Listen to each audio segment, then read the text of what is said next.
The irony of it all hit me later, standing in my own kitchen at 2 in the afternoon, holding a cup of tea that had gone cold, while I stared out at the backyard I'd tended for 31 years.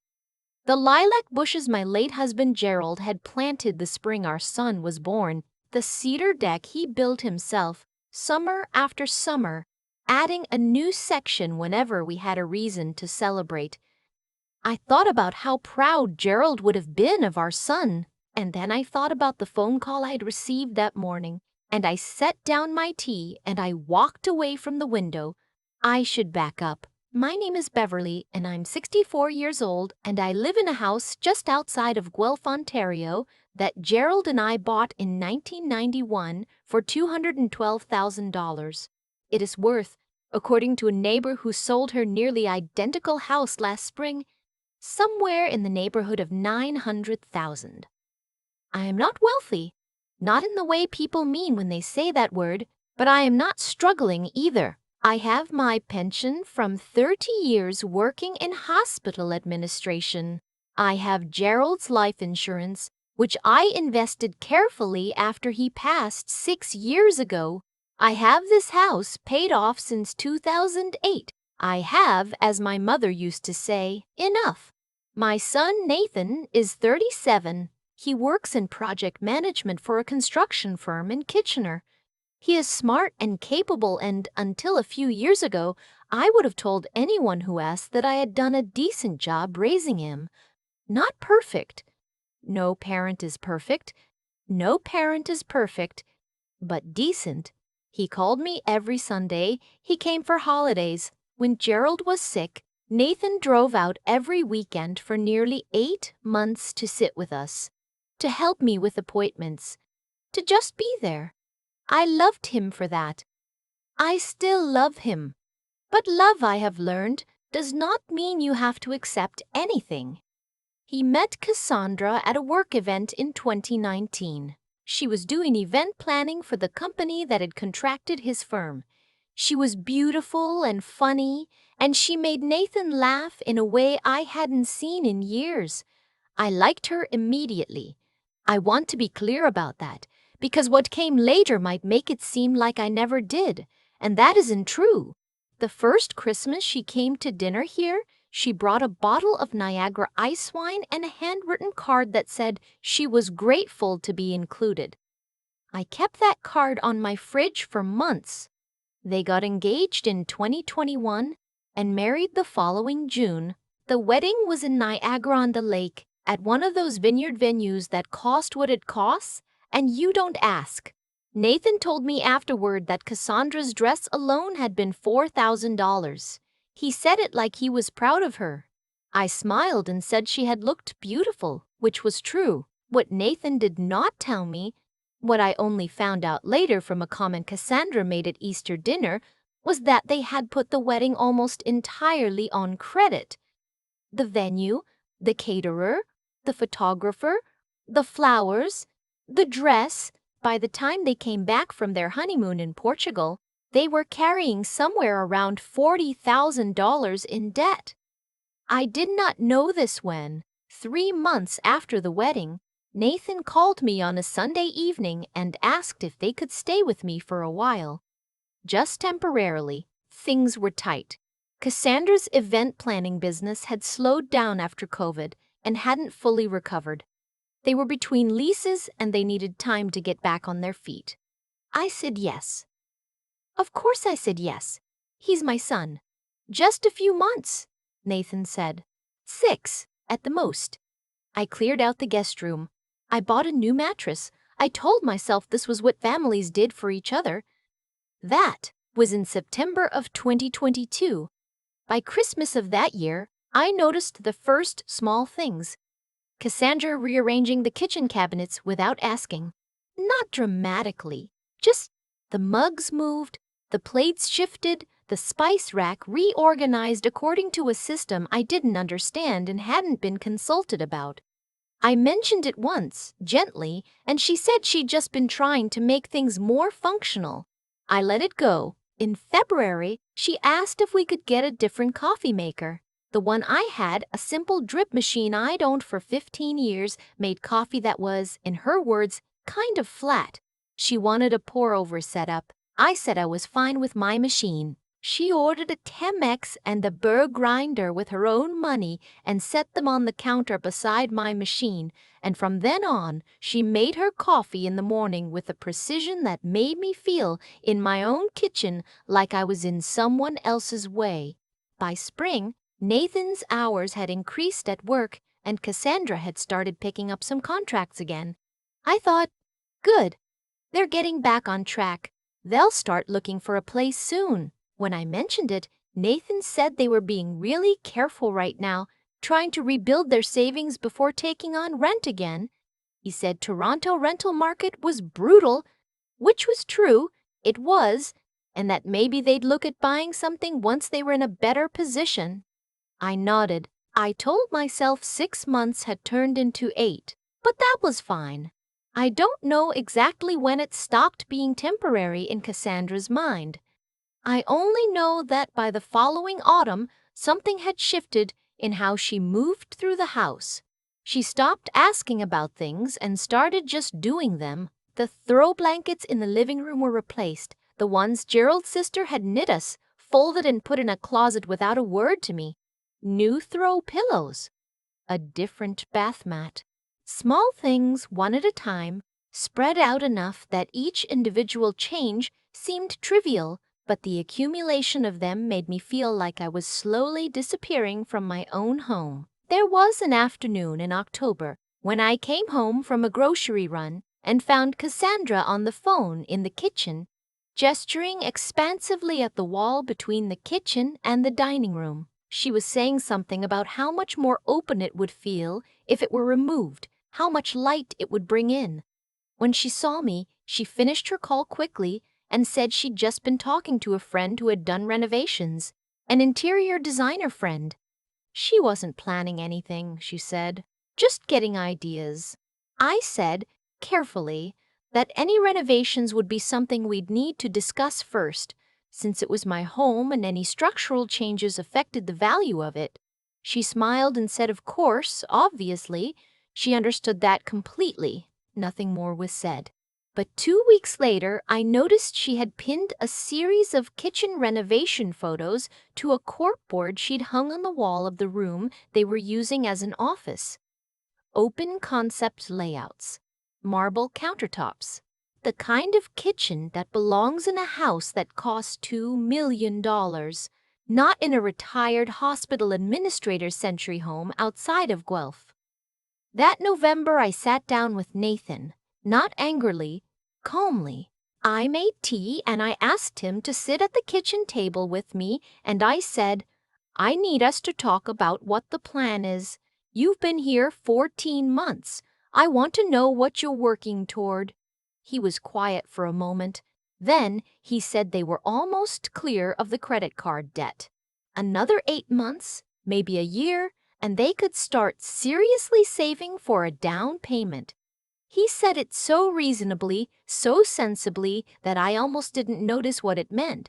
Another year at minimum. 2.5 years total at least.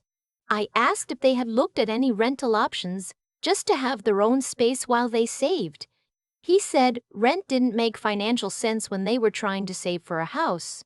I pointed out gently that they had been here for over a year and I hadn't charged them anything, which meant they had already saved the equivalent of at least $18,000 to $20,000 in rent they hadn't paid. He looked slightly uncomfortable at that. He said they were grateful. He hoped I knew that. I said I did. And then I said I needed us to set a date. A real date, not a general timeline. I said I wanted them to plan to be in their own place by the following September. 10 months away, he said he'd talked to Cassandra. What came back to me through Nathan over the following week was not a conversation. It was a series of counter-arguments. The Guelph real estate market, interest rates, the cost of moving, the fact that they were finally getting stable, the implication, and it was only ever an implication, never said directly that asking them to leave was somehow cruel, somehow selfish, somehow contrary to what family was supposed to mean. I held the September date anyway. I said it kindly, but I held it. That was when Cassandra's behavior changed, in ways I could no longer explain away as thoughtlessness. She stopped speaking to me directly about anything in the house. Everything came through Nathan. She would say things in my presence that weren't quite addressed to me but weren't quite not. Comments about how stressful it was to feel like a guest in your own home. Comments about how some people didn't understand what it meant to support family. I would be in the next room, and I would hear these things and I would not respond because I knew I had read enough and lived enough to know that responding was exactly what was wanted. There was one evening in January, the new year now, when I came downstairs for a glass of water around 11 o'clock and found Cassandra sitting at the kitchen table with her laptop open and what appeared to be a spreadsheet on the screen. When she heard me on the stairs, she closed the laptop. I asked if she was up late working. She said yes. She smiled, but it was the kind of smile that has nothing to do with warmth. The next morning, I opened my laptop on the kitchen table after they had both left for the day, and I sat there for a long time before I opened anything. I thought about what Gerald would have said. He was a patient man, much more patient than me, but he had a line. Everyone has a line. His was about dignity. He used to say the one thing you can't get back once someone takes it is your dignity, so you'd better hold on to it yourself. I opened my online banking and I looked at my accounts. Then I called my financial advisor, a woman I had worked with since Gerald died. I told her I wanted to review my investment accounts and make sure everything was in order. We had a long conversation. At the end of it, I felt steadier. I also, that same week, called a locksmith. Not to change the locks. Not yet. I just wanted to know what the process was, what it would involve, what my rights were as a homeowner whose adult son and daughter-in-law were living with me without a formal rental agreement. I looked up Ontario tenant law. I learned what the difference was between a guest and a tenant, legally. I learned that because there was no lease, no money exchanged, Nathan and Cassandra did not have tenants' rights in my home. They were guests at my discretion. I didn't leave a note table in Mississauga with a cup of tea in my bedroom closet. March came. The September date was 8 months away. Nathan seemed to have genuinely begun looking at listings. I saw him on his phone with real estate apps occasionally, and he mentioned a neighborhood in Cambridge he thought might be affordable. I felt cautiously hopeful.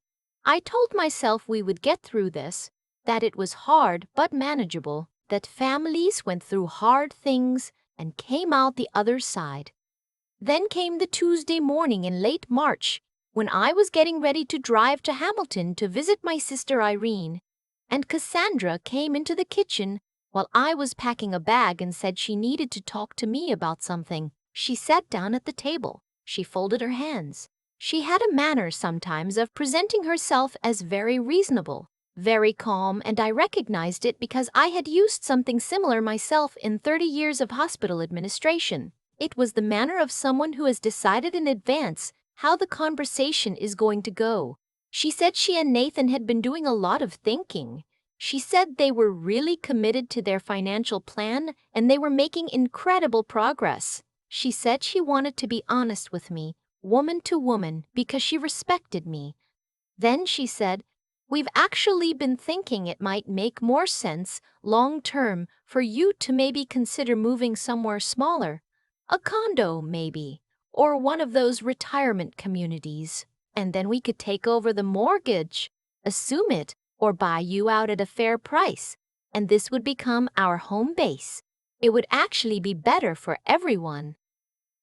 I looked at her for a moment. I said, "This is my home. Gerald and I built this home. It is paid off. It is mine. And I have no intention of leaving it." She said she understood that it felt that way, but had I really thought about the practicalities? The maintenance? The yard? Was it really manageable for one person at my stage of life? I said, my stage of life. She said she meant it kindly. I picked up my bag. I said I needed to get on the road to see my sister. I said we would talk more when I got back, and then I walked out of my own house, and I sat in my car in the driveway for 2 full minutes before I could make myself breathe normally. I told Irene everything over lunch at her kitchen table in Hamilton. Irene is 3 years older than me, and she has zero patience for what she calls performance. She listened to the whole thing with her arms crossed and her tea going cold in front of her, and at the end she said, "Beverly, she's trying to take your house." I said I knew that.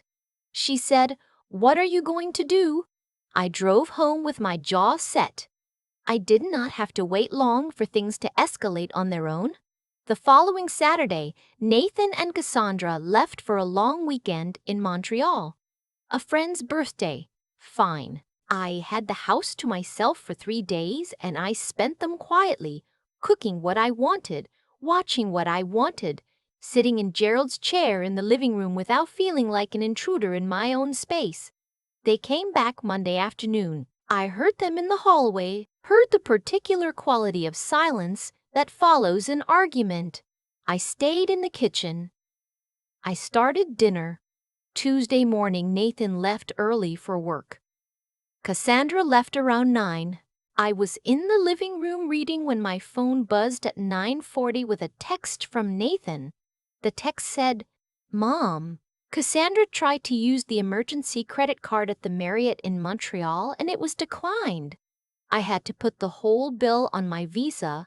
It was $12,200. I need you to transfer the money today. I'll pay you back." I read it twice. Then I called him. He picked up after 2 rings. I said, "What emergency credit card?" A pause. "The one I have on your account. You added me years ago." I said, "I added you to that account for emergencies, Nathan. A hotel stay in Montreal is not an emergency?" He said it had been a rough few months, they'd needed a break, they hadn't realized how much the weekend would cost, and honestly the timing was really bad for this to happen. "Could we please just deal with it now and talk later?" I said. "The card was declined because I lowered the limit on that account in February." Another pause. Longer. I said, "I've been doing some financial reorganizing. You're no longer on that card. I should have told you." His voice, when he spoke again, was different. Tighter? He said, "Mom, I have $1,200 sitting on my Visa from your hotel bill. I need that money." I said, "Then I'd suggest talking to Cassandra about covering her share, since it was her trip. I'm not responsible for your weekend in Montreal." He said my name again. He said I wasn't being reasonable. He said after everything they had been through, after all the ways they had tried to make things work, he couldn't believe I was doing this. He said Cassandra was upset. He said this was not how families treated each other. I said, "Nathan, I love you, and in September, as we agreed, I need you to be in your own home. Nothing has changed on that." He hung up. I sat with my phone in my hands for a moment. Then I put it face down on the cushion beside me and I picked up my book. He called back 3 hours later. His voice was controlled now, which was in some ways worse. He said that he and Cassandra had talked, and they felt that given the difficulty of the current rental and housing market, and given how financially challenging the next year was going to be, they were not going to be in a position to leave in September. He said he hoped I would understand.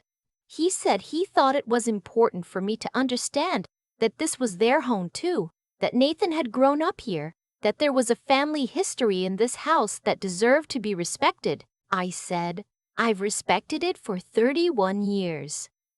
He said Cassandra had put a lot of herself into this house in the time they'd been here. I thought about Gerald's sister's blankets folded into a closet. I thought about the cork board of kitchen renovations. I said, Nathan, the house is mine. My name is on the deed, and September stands. He said, we'll see. 2 weeks later, I received an email. It was from an address I didn't recognize. When I opened it, it was from a paralegal, not a lawyer, a paralegal, informing me that my son and daughter-in-law believed they may have established tenancy rights at my property under Ontario residential tenancy law and were requesting that I cease pressuring them to vacate. I read the email 3 times. Then I forwarded it to my own lawyer, a woman named Sandra who had handled Gerald's estate and who I had never been more grateful to have on retainer. Sandra called me the same afternoon.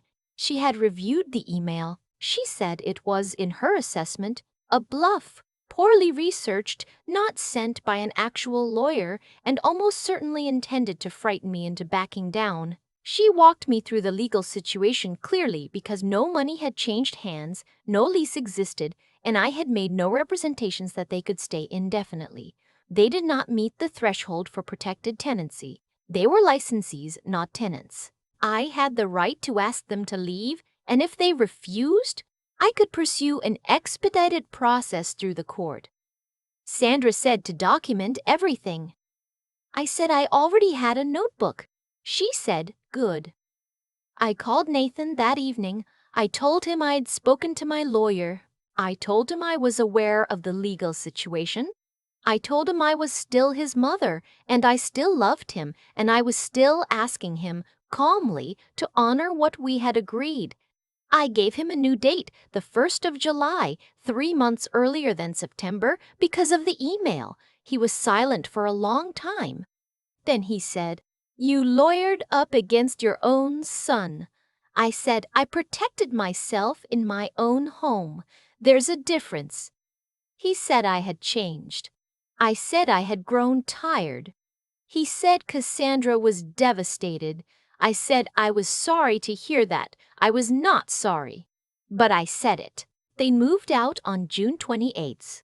Nathan loaded a rented U-Haul with the furniture they had accumulated during their time in my house, including, I noticed, the Chemex and the burr grinder, which I did not object to, and Cassandra carried boxes without speaking to me. At the end of it, Nathan stood in my front doorway. He looked at me, and I looked at him, and there was something in his face that I recognized. The look of a person who isn't entirely sure anymore who the villain of the story is. He said, I hope you know what you've done. I said, I do. He nodded. He walked to the truck. They drove away. I stood on my front step for a while in the June afternoon. The lilac bushes were blooming. Gerald's cedars were blooming. Gerald's cedars were green and solid along the back fence. The yard needed cutting, which I would do myself on the weekend, the way I had always done it. I went inside and I made a cup of tea, and I sat in Gerald's chair and I let myself feel all of it. The grief of it, because it was grief, the loss of something I had wanted very badly to be different. I cried for about 10 minutes. Then I blew my nose, and I called Irene and I told her they were gone. She said, how do you feel? I looked around my living room. My mugs were back where I kept them. Gerald's sister's blankets were unfolded and draped over the couch where they belonged. The corkboard was gone. I said, I feel like myself. 2 months later, Nathan called on a Sunday. First time since June. He said they had found a place in Cambridge, a 2-bedroom rental, and that things were okay. His voice was still careful, still not quite warm, but he had called. I counted that for something. I did not bring up what had happened. Neither did he. We talked for 20 minutes about nothing much. His work. Irene's hip replacement. The weather, which in August in southern Ontario is always the same, heavy and golden and too short. Before he hung up, he said, "The house looks good from the street. I drove by." I said, "I just had the deck restained." He said Dad would have done it himself. I said, "I know, but I'm not your father." There was a pause. Then he said, "No, you're not." I didn't know exactly what he meant by that, and I didn't ask. Some things you leave in the silence where they landed, and you move forward from there. That is something Gerald taught me, and something I have had to relearn for myself, on my own, in the years since he's been gone. The lilacs will bloom again in May. They always do. And I will be here to see them. I keep thinking about that moment in the kitchen when Cassandra sat across from me with her hands folded and her voice very calm and told me I should consider a retirement community. As though the house I had lived in for 31 years, the house where I raised my son and cared for my husband and planted every single thing in that backyard, was something I had merely been borrowing.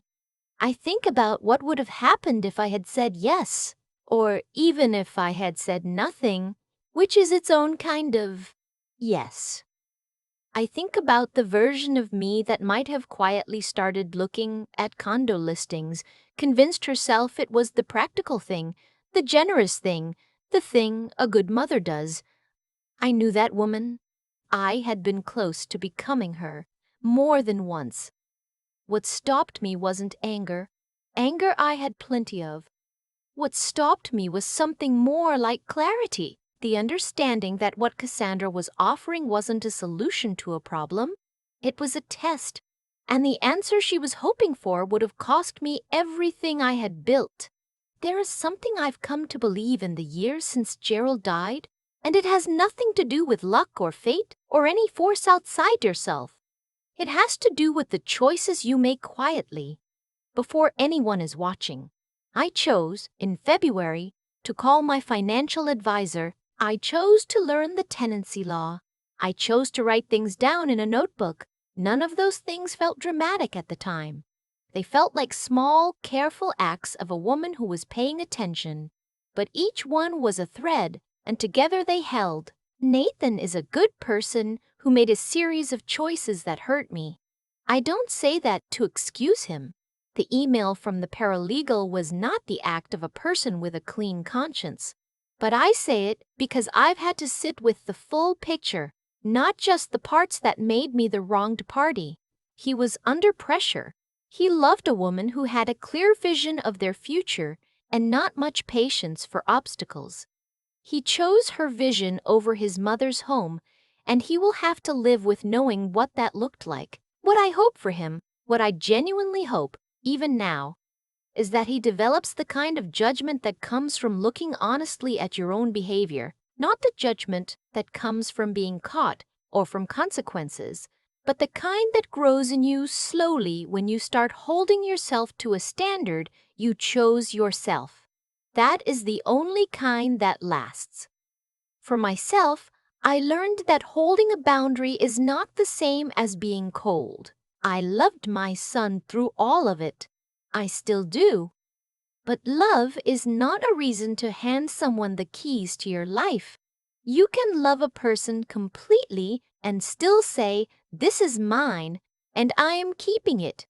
The lilacs bloomed this May. I was standing on the deck Gerald built when they opened, right on schedule, the way they always do.